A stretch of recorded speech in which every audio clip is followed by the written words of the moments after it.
क्या अमेरिका और ईरान के बीच हुआ शांति समझौता अब टूटने की कगार पर है और क्या दुनिया एक बार फिर ऊर्जा संकट की तरफ बढ़ रही है?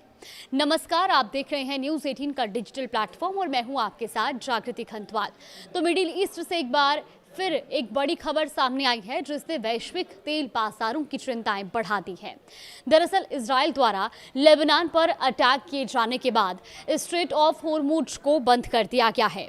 ईरान ने यह फैसला ऐसे समय में लिया है जब कुछ दिन पहले ही अमेरिका और ईरान के बीच शांति समझौता हुआ था, यानी जिस समझौते से क्षेत्र में तनाव कम होने की उम्मीद थी, अब उसी पर सवाल खड़े होते दिखाई दे रहे हैं।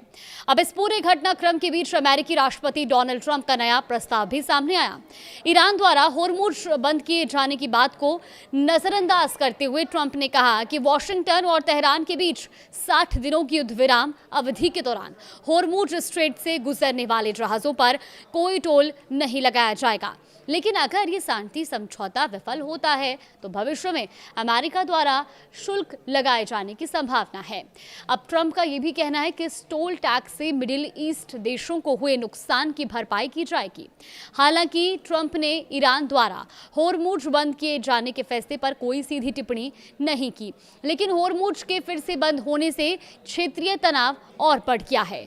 अब बात करते हैं उस चेतावनी की जिसने दुनिया भर की शिपिंग और ऊर्जा कंपनियों की चिंताएं बढ़ा दी है।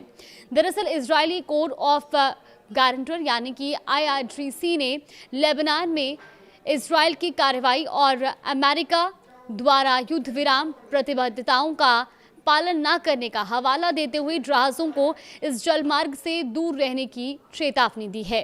तो IRGC ने लेबनान में इजरायल की कार्रवाई और अमेरिका द्वारा युद्ध विराम प्रतिबद्धताओं का पालन न करने का हवाला देते हुए जहाजों को इस जलमार्ग से दूर रहने की चेतावनी दी है। IRGC ने यह साफ कहा कि जो भी जहाज इस स्ट्रेट ऑफ होर्मुज में प्रवेश करेंगे वो अपने जोखिम पर ऐसा करेंगे और यही वजह है कि अब एक बार फिर तेल आपूर्ति को लेकर संकट की आशंका गहरा गई है। दरअसल स्ट्रेट ऑफ होर्मुज दुनिया के सबसे महत्वपूर्ण ऊर्जा मार्गों में से एक माना जाता है।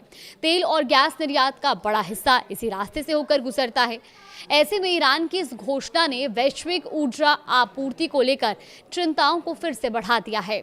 अब बाजार विशेषज्ञों का ये मानना है कि सोमवार को मार्केट खुलने के बाद तेल की कीमतों में फिर से उछाल देखने को मिल सकता है। हालांकि इस बीच अमेरिकी केंद्रीय कमान ने एक अहम जानकारी दी है। केंद्रीय कमान के मुताबिक शनिवार को 55 व्यापारिक जहाज इस मार्ग से गुजरे जो कि 17 मिलियन बैरल से अधिक तेल और अन्य सामान लेकर जा रहे थे। अमेरिकी केंद्रीय कमान ने यह भी कहा कि वो व्यावसायिक जहाजों के निरंतर और सुरक्षित आवागमन को सुनिश्चित करने के लिए प्रतिबद्ध है। अब सवाल ये है कि आखिर ईरान इस पूरे मामले को कैसे देख रहा है। देखिए, ईरान के सर्वोच्च नेता मुज्तबा खामेनेई के सलाहकार मोहम्मद मुखबर ने वॉशिंगटन पर 14 सूत्रीय अंतरिम समझौते की पहले खंड को लागू करने में विफल रहने का आरोप लगाया है। उनका कहना है कि समझौते में लेबनान समेत सभी मोर्चों पर युद्ध विराम की आवश्यकता थी, लेकिन अमेरिका इसे लागू कराने में सफल नहीं रहा।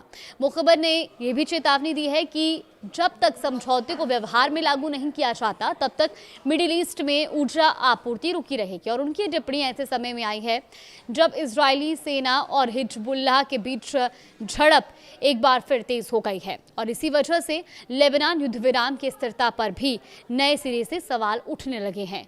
तो फिलहाल दुनिया की नजरें होर्मुज, तेहरान, वॉशिंगटन और तेल बाजार पर टिकी है, क्योंकि अगर तनाव और बढ़ता है तो इसका असर सिर्फ मिडिल ईस्ट तक सीमित नहीं रहेगा बल्कि वैश्विक ऊर्जा बाजार और तेल की कीमतों पर भी पड़ सकता है।